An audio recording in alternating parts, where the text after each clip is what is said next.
वहशियाना बमबारी से पसमानदा फलस्तीनी शहर गजा इस वक्त खंडर में तब्दील हो चुका है, जहां लाखों लोग बेघर हो चुके हैं। खौफनाक बमबारी के अलावा पानी और बिजली की सप्लाई भी मुअत्तल है। खुराक और अद्वियात का संगीन बहरान पैदा होने के सबब वहां जीना मुहाल होता जा रहा है। इसराइल की जानिब से 7 रोज से गजा पर शदीद बमबारी का सिलसिला जारी है और तकरीबन 6000 से ज्यादा बम गिराए जा चुके हैं।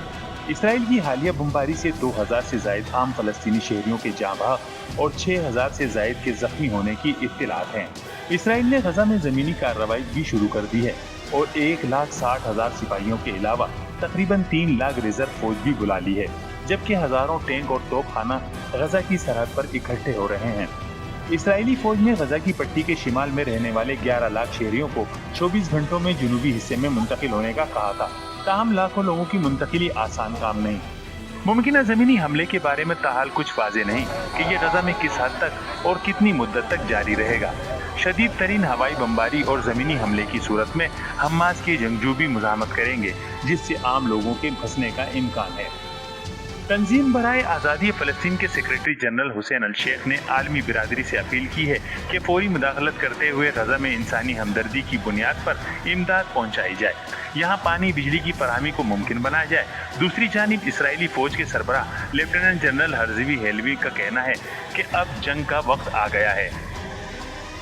कई रिहायशी इलाकों पर मुसलसल बमबारी का सिलसिला जारी है। सोशल मीडिया पर घरों में महसूर बमबारी का निशाना बनने वालों की वीडियोस भी वायरल हो रही हैं।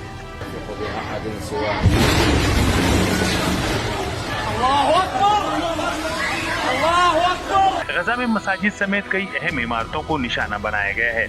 ये आबादी के लिहाज से दुनिया के सबसे ज्यादा गुंजान आबाद खित्तों में से एक है, जहां 25 मील लंबी पतली साहिली पट्टी पर 23 लाख लोग आबाद हैं। गजा की सूरत हाल इंतहाई तशवीशनाक है और फलस्तीनी बाशिंदे अपने घर छोड़ने पर मजबूर हैं, लेकिन बुनियादी चैलेंज ये है कि वो अपने घर और इलाके छोड़कर कहां जाएं। दूसरी जानिब मिस्र जाने वाले रफा बॉर्डर और गजा की पट्टी के दरमियान क्रॉसिंग भी फलस्तीनियों के लिए बंद कर दी गई है। इंसानी हुकूक की तंजीमों और इमदादी इदारों की जानिब से गजा की पट्टी से महफूज रास्ते खोलने का बार बार मुतालबा किया जा रहा है, मगर इस पर अमल दरामद मुमकिन नजर नहीं आता।